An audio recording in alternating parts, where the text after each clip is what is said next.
despierto y te encuentro en lo bello de lo pequeño, en lo que pueda parecer repetido. Y me despierto a mí misma, que respiro, que vivo y me fascino, porque todo me abre. Bienvenidos una vez más a este módulo del proyecto transversal del proyecto pastoral. En esta oportunidad vamos a ver dos temas principalmente.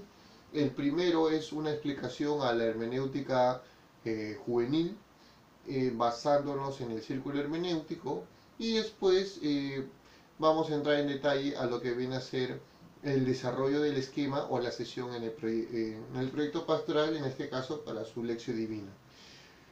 Primero, vamos a revisar lo que es la hermenéutica juvenil. Como les acabo de decir hace un momento, lo vamos a hacer a partir del círculo hermenéutico. En el círculo hermenéutico recuerden que tenemos varios pasos. El primero es la sospecha ideológica, el segundo son los prejuicios o los presupuestos, en tercer paso tenemos la interpretación literal del texto y por último las respuestas a nuestras preguntas. Este esquema, este círculo hermenéutico que ya lo hemos venido viendo en otros videos, lo vamos a aplicar ahora a la realidad del joven. Entonces, en el primer paso, vamos a hacer un recordatorio. La sospecha ideológica vendría a ser que todo escrito, en este caso vamos a poner por ejemplo un evangelio, responde a la realidad del autor. ¿En qué sentido? Por ejemplo, en este caso vamos a poner el evangelista Lucas. Lucas está convencido y es seguidor de Jesucristo, está convencido que es el Hijo de Dios, que es el Salvador de los hombres.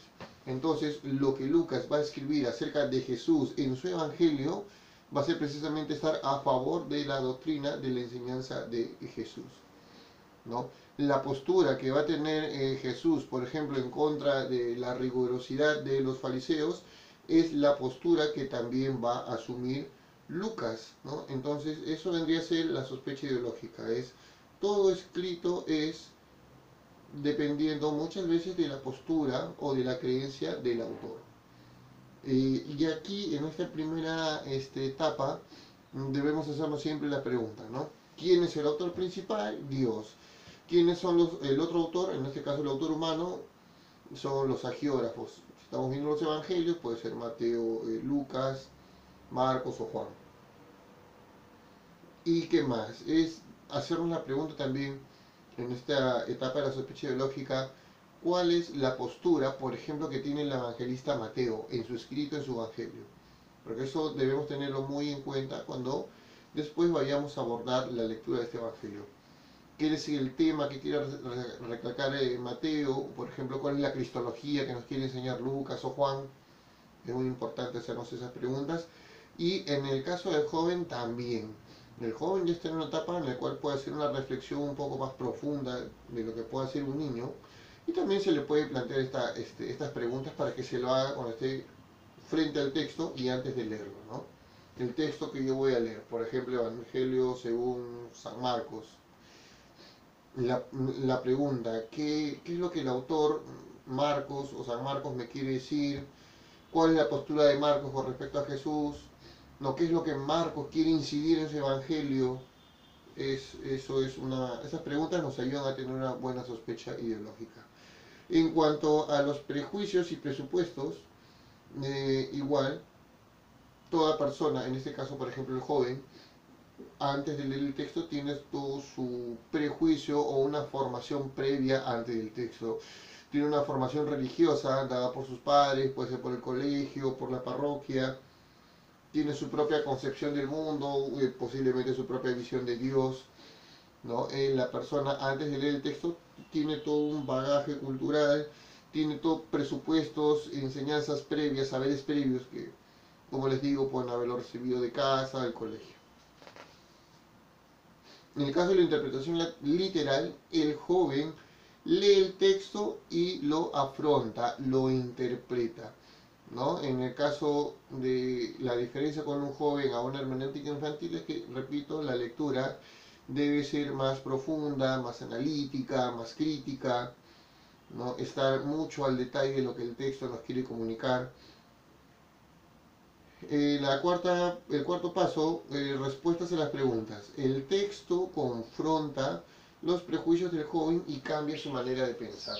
En este caso, ¿qué es lo que el texto puede cambiar en su manera de ser del joven? Acuérdense que el joven en esta etapa está construyendo su realidad, está afianzando también su personalidad, está buscando, encontrando cuál es su lugar en este mundo, la búsqueda de una vocación, de una profesión. Entonces, valora mucho las amistades. Entonces, el texto le debe dar respuestas precisamente a estos ámbitos que son propios del joven. Ahora, sobre la hermenéutica infantil debemos tener en cuenta cuál es el universo del joven, en qué espacio, en qué ámbito se está moviendo, ¿no? Primero, los padres. Son los principales educadores, modelos de ejemplo, y ojo, acá estoy hablando de ejemplo, los adolescentes que muchas veces se muestran muy cuestionadores o muy críticos ante toda autoridad, siempre van a rescatar más que la enseñanza verbal de los padres, el ejemplo que estos les transmitan, ¿no? El joven, como insisto, suele diferir en su opinión personal con respecto a sus padres, dialoga más, no es como un niño en el cual tú le das una orden y el niño posiblemente te obedezca sin cuestionar, ¿no? El joven es todo lo contrario.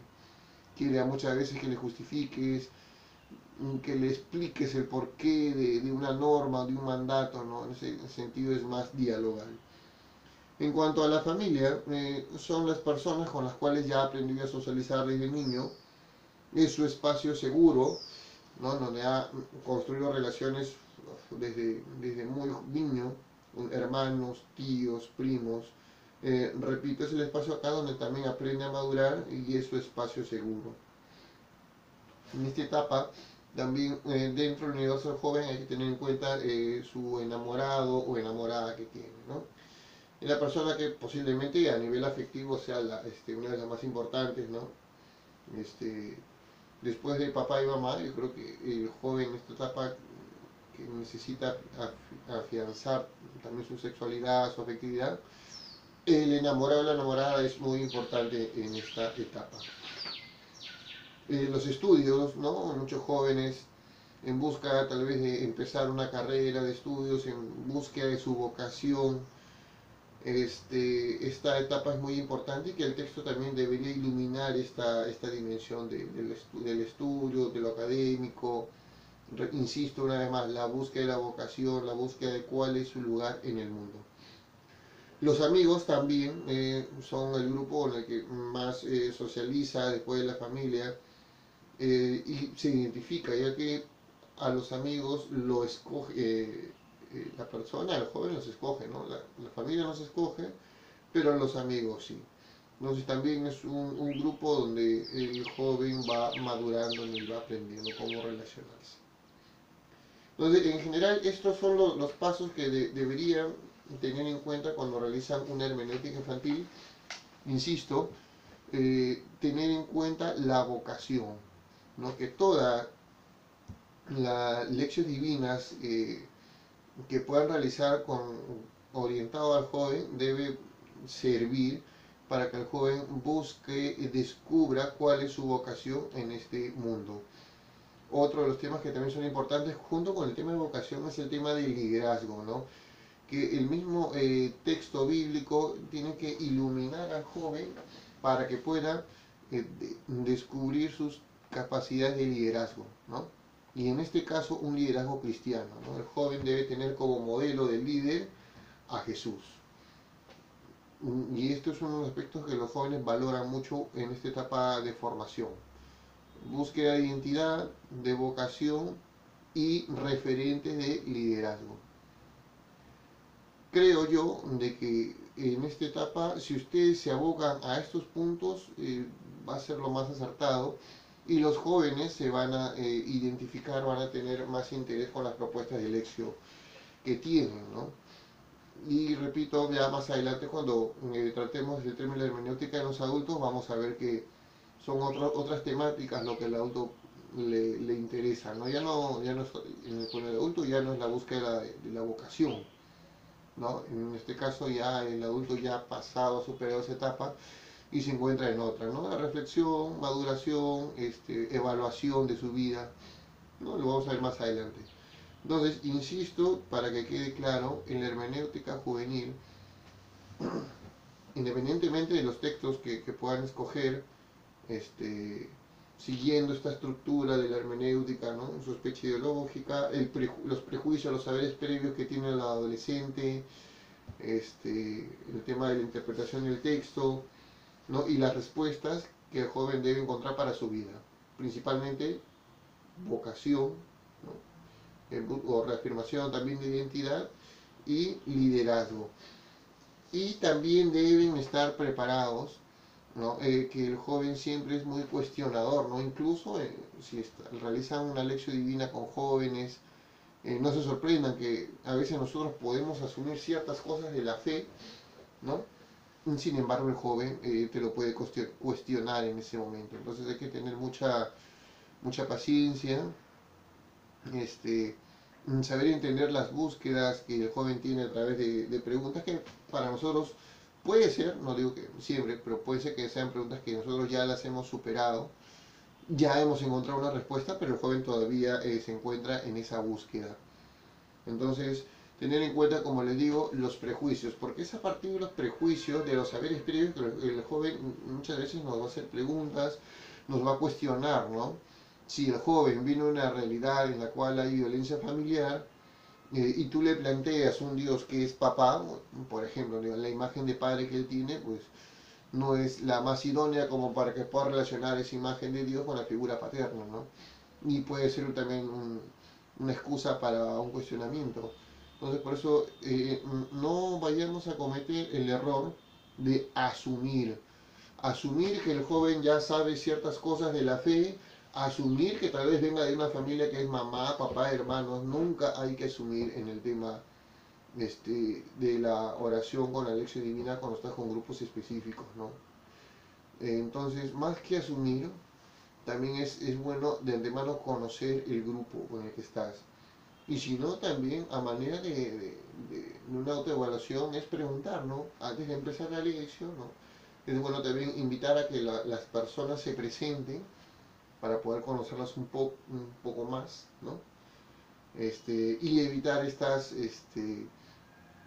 suposiciones que puede tener el animador bíblico que pueden dañar o retrasar incluso el desarrollo de una lección divina, porque a veces corres el riesgo de que si tú presupones cosas, el joven te puede hacer preguntas, te cuestione, ¿no? Y más te demores en responder ciertas dudas que se pudieron haber evitado, solucionado, teniendo en cuenta el contexto de los mismos participantes. Bien, entonces esta es una idea general de qué es lo que tienen que tener en cuenta cuando hacen una hermenéutica con jóvenes. Insisto y repito una vez más. Temas importantes: vocación, reafirmación de identidad y temas de liderazgo, que a las finales le va a servir, repito, para que encuentre cuál es su lugar en el mundo. ¿Sí? Bien, entonces espero que eso le haya servido. La segunda parte que vamos a ver en este video, y esto también ya les voy a mostrar en el aula virtual, es las sesiones. Cómo van a desarrollar su sesión de lección divina. Yo les he comentado que tienen 2 sesiones para desarrollar. ¿Ya? Pueden hacerlo de 2 maneras. Por ejemplo, pueden coger 2 textos bíblicos, ¿no? Pueden ser cortos. Con cada texto bíblico van a hacer una sesión de lección divina. Por ejemplo, un sábado van a hacer, ¿no?, igual lectura, meditación, oración y contemplación. Y con otro texto bíblico y van a hacer los mismos pasos, los 4 pasos, ¿no? Y lo van a ir desarrollando, trabajando, y ahí tendrían 2 sesiones de lección divina. Si es así, en el fundamento bíblico del proyecto tendrían que hacer el trabajo de las 3 escuelas con los 2 textos bíblicos, ¿ya? Otra manera, una sugerencia que puede ser también es: cogen solamente un texto bíblico, pero lo van a trabajar en 2 sesiones. Puede ser, ¿no? Una sesión hacen lectura y meditación del texto. Y la segunda sesión harían la oración, la contemplación o el compromiso a partir del texto leído. Entonces, la ventaja de esto es de que, bueno, a nivel de proyecto trabajaremos un solo texto bíblico, pero también pueden ver con un poco más de calma y de profundización los pasos de la lección. Creo que si el grupo con el cual van a trabajar es la primera vez que ve Lección Divina, si ustedes hacen un texto en 2 sesiones, pueden analizarlo con calma, con tiempo, para que puedan ir degustando no solamente el texto, sino también entendiendo y asumiendo los 4 pasos de la Lección Divina. ¿Sí? Entonces, como les digo, es una sugerencia. Requisitos: cuando hagan su esquema, deben tener en cuenta, lo primero es cuál es el tema. ¿No? ¿Cuál es el tema de mi Lección Divina? Por ejemplo, la parábola del hijo pródigo. ¿Cuál es mi objetivo en este esquema? ¿No? Pues acuérdense que en su proyecto tienen un objetivo general y 2 objetivos específicos, uno por cada sesión de Lección Divina. Por ejemplo, esquema del taller número 1, mi objetivo sería mi objetivo específico número 1 que yo he puesto en el proyecto. Y a continuación se iría desarrollando el esquema de las sesiones, ¿no? La propuesta que les voy a decir y que va a estar colgada en el aula vendría a ser con los 3 pasos, o el ver, juzgar, actuar, o a veces conocido también como el método catequético. En el primer paso, ver, ¿no? Tienen que, esta parte introductoria es despertar el interés del tema, de la lección, estimular el conflicto cognoscitivo, por así decirlo. Por ejemplo, en este espacio entraría lo que es la bienvenida a la lección, la intronización a la palabra, ¿no? la oración inicial, ¿no? Es una sugerencia. La oración inicial y la lectura o proclamación del texto, ¿no? Si van a presentar un esquema, la parte del ver, como les digo, la bienvenida y la oración inicial o la invocación al Espíritu Santo y la proclamación del texto, deben indicar de una manera clara y concisa cuánto tiempo se van a demorar, ¿no? Por ejemplo, si en la primera parte en el ver es una presentación de la lección, la invocación al Espíritu Santo y la proclamación del texto, junto con el análisis de la lectura, acuérdense que la Lección Divina tiene 4 pasos. Entonces, el primer paso de la lectura lo van a hacer en el ver, ¿no? Colocar, por ejemplo, 20 minutos entre la proclamación del texto y el análisis de la lectura, ¿no? Un ejemplo, ¿no? Y qué recursos pedagógicos van a necesitar. Por ejemplo, si van a hacer un pequeño altar, una mesa, mantel, una Biblia, cirios. Si el texto bíblico lo van a proyectar en una computadora, multimedia, ¿no? En fin, todo lo que se necesita para la proyección del texto bíblico, o si lo quieren poner en una diapositiva. En el segundo paso, que es el juzgar, va a estar la meditación y la oración. ¿Sí? Vamos, acuérdense. Primer paso, ver, es la lectura del texto y su análisis, ¿no? Junto con el tiempo que se van a demorar en hacerlo y los recursos pedagógicos que van a necesitar. Segundo paso, en el juzgar, la meditación del texto, ¿no? ¿Qué es lo que dice el texto al grupo con el cual están trabajando? Y la oración, ¿qué es lo que le digo a Dios a partir del texto que ha sido leído y meditado? Igual, ¿cuánto me va a demorar la meditación? ¿Cuánto me va a demorar la oración? ¿Y qué recursos pedagógicos voy a necesitar? Muy aparte de las Biblias, si es un grupo, ¿no? Numeroso, puedo pedir para trabajar la meditación, la oración, papelógrafos, plumones, también disponer del proyector multimedia. Pueden hacerlo de manera muy creativa esta parte. Y el último paso, que vendría a ser el actuar, vendría a ser el tema de la contemplación o compromiso. Igual, explicar, detallar lo que van a hacer en la contemplación o compromiso, detallar cuánto tiempo se van a demorar, si es 15 minutos, por ejemplo, no lo sé, qué recursos van a utilizar, Otra vez puede ser papelógrafos, plumones, hojas bond, proyector multimedia, biblias. Entonces, de esta manera van a realizar el esquema e insisto, lo voy a colgar en el aula virtual.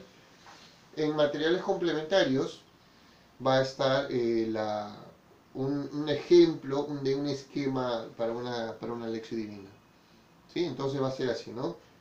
El esquema en tres partes: ver, juzgar y actuar.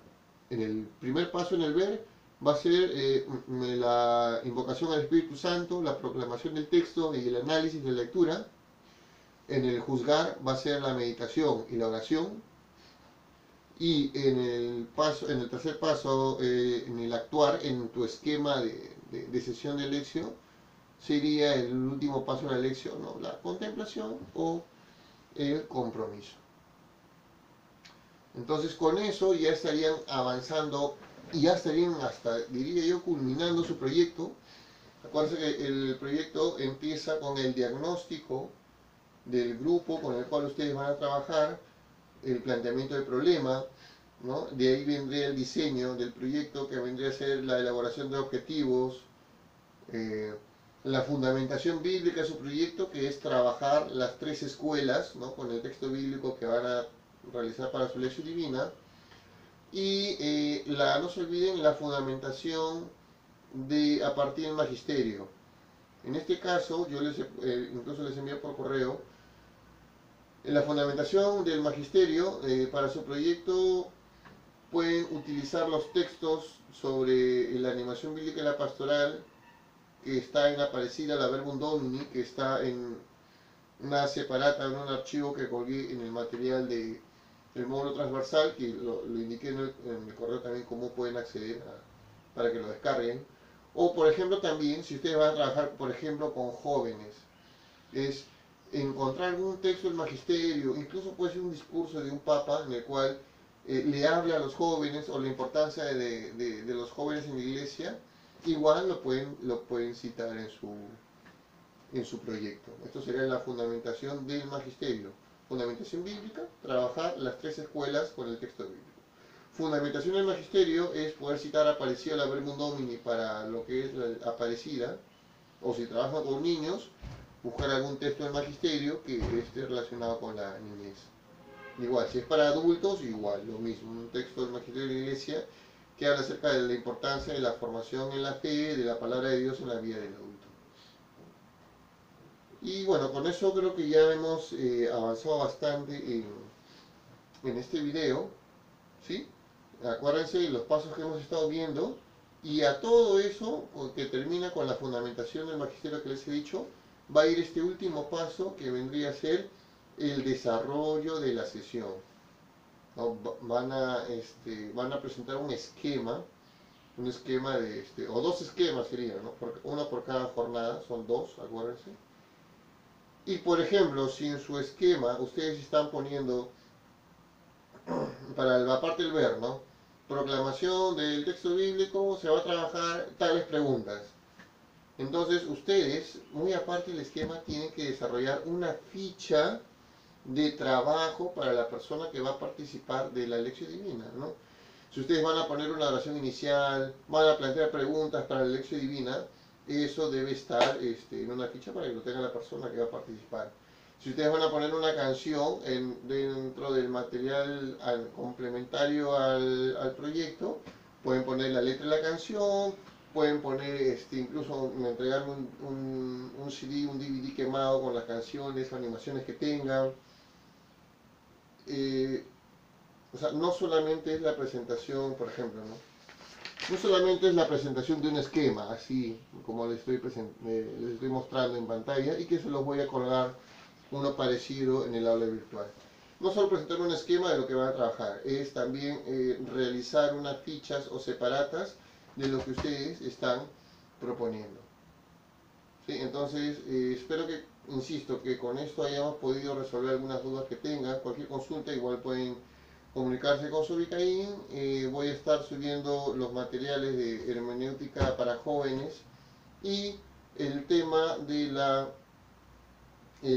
sesión esquema y sesión de trabajo. para lo que vendría a ser la lección divina.